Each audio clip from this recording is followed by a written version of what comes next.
Nos stagiaires nous demandent souvent comment décoller à ski. Aujourd'hui, on vous amène au Mont Pelat pour vous dévoiler toutes nos astuces et vous allez voir que c'est pas si compliqué que ça. Salut, nous c'est Thomas et Audrey. Thomas est moniteur de parapente. Ensemble, on a créé l'école Bauge Parapente l'an dernier. On vole sur différents sites au cœur et en périphérie du massif des Bauges, autour de notre école basée à l'Écheringue.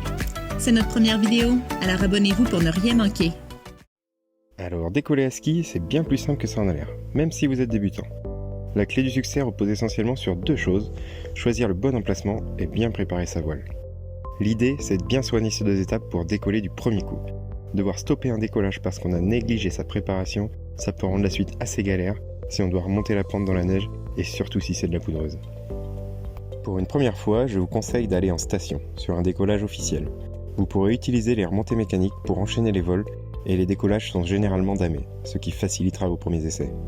Sachez qu'il est interdit de décoller sur les pistes. Renseignez-vous auprès des écoles et des clubs situés à proximité des stations pour savoir où se situent les décollages et les atterrissages officiels.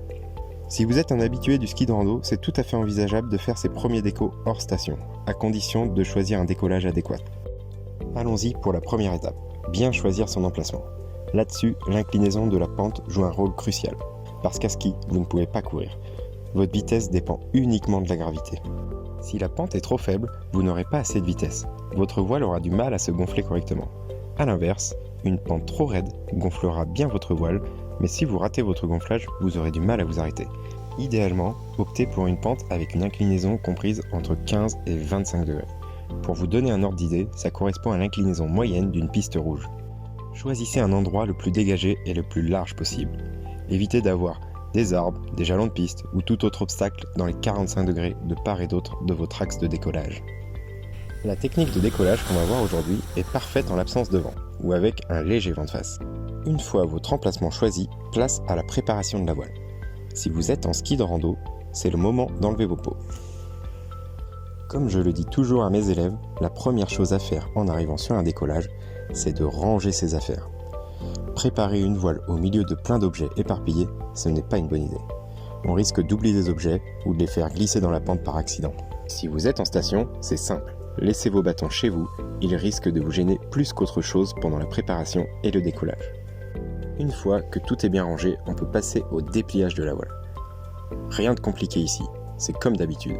On positionne la voile en crevette ou en croissant pour qu'elle gonfle par le milieu. Si votre voile a tendance à glisser sur la neige à cause de l'inclinaison de la pente ou d'un léger vent arrière, pas de panique. Creusez des trous dans la neige sous le bord d'attaque et placez quelques boules de neige par-dessus votre voile. C'est super efficace pour la maintenir en place et les boules partiront toutes seules lors du gonflage.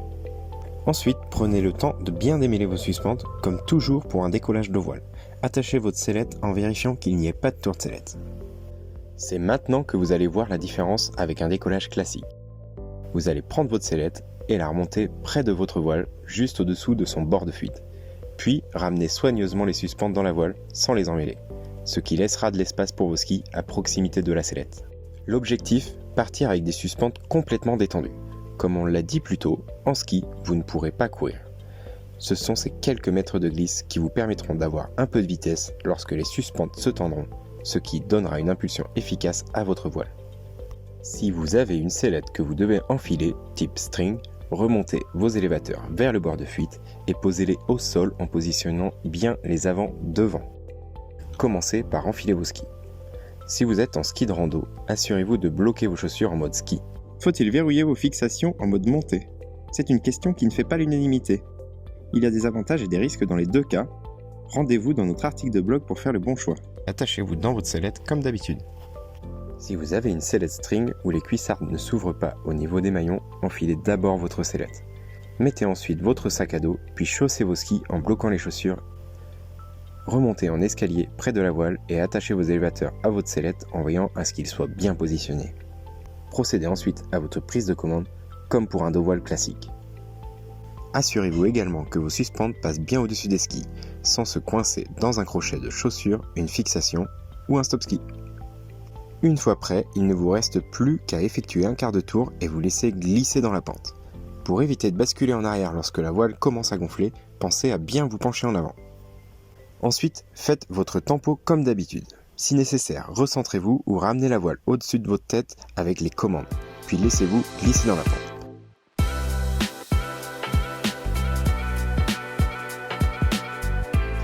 Si vous décollez à ski, c'est que c'est l'hiver et qu'il fait froid. Et qui dit froid dit souvent gros gants de ski. Vous allez rapidement réaliser qu'il n'est pas facile de prendre les commandes en dragon avec ces gants, et surtout de les lâcher rapidement si besoin. Pour éviter cette difficulté, je vous conseille d'adopter la prise de commande en demi-tour de frein. Commencez par saisir la commande en poignée de chiotte, puis effectuez un demi-tour de frein pour finir avec la drisse entre le pouce et l'index. C'est super facile à relâcher. Vous allez également remarquer qu'avoir des skis aux pieds change les sensations et le comportement de votre voile. Plus vos skis et vos chaussures sont lourds, plus vous ressentirez de l'inertie dans vos mouvements pendulaires. Veillez donc à être délicat au début à la commande, le temps de vous habituer à ces nouvelles sensations. Pour l'atterrissage, rien de plus simple. Il suffit de vous laisser glisser sur vos skis et de finir debout sur vos deux jambes, comme si vous marchiez. Et voilà, vous êtes maintenant prêt à faire vos premiers décos à ski. N'hésitez pas à consulter notre article de blog dont vous trouverez le lien dans la description. Il est encore plus complet que cette vidéo avec entre autres des astuces pour décoller à ski en biplace et atterrir sur l'herbe. Si cette vidéo vous a plu, pensez à mettre un pouce bleu et à vous abonner à notre chaîne pour ne rien manquer de nos prochains conseils, tutos et topos. Laissez-nous vos questions ou retours d'expérience en commentaire, on ne manquera pas de vous répondre. Bon vol et à très vite!